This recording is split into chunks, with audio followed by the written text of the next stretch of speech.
Com sempre, Andrés Campos, candidat socialista a l'alcaldia de Torrent, ha estat proper i directe en la presentació del programa electoral del seu partit.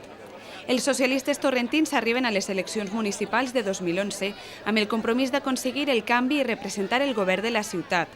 Per això, els membres de la candidatura s'han apropat als ciutadans per explicar les seues propostes de cara a les eleccions del 22 de maig i s'han fet eco de les seues peticions.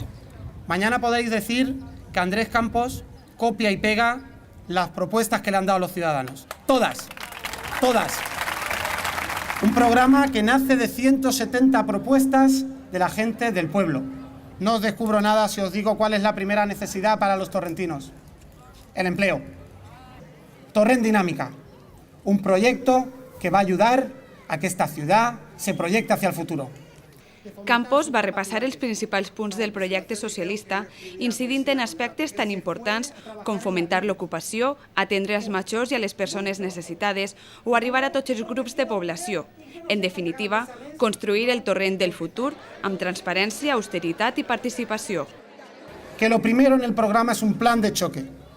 Sí, no podemos darle empleo a los 9.400, no voy a engañar a nadie, hay que ser realista.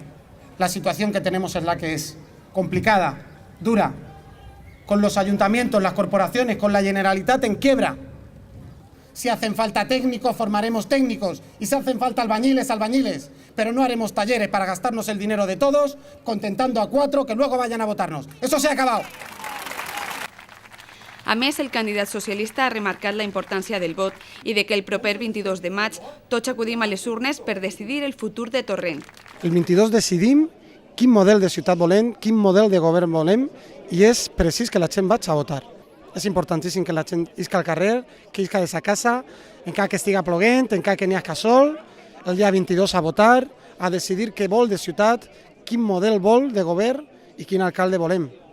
Una vegada més, el grup socialista ha sentit el reconeixement del poble i ni tan sols l'oratge, amb amenaça de pluja, ha impedit que Campos acabarà l'acte envoltat d'una multitud que volia acostar-se per mostrar-li la seva confiança i recolzament.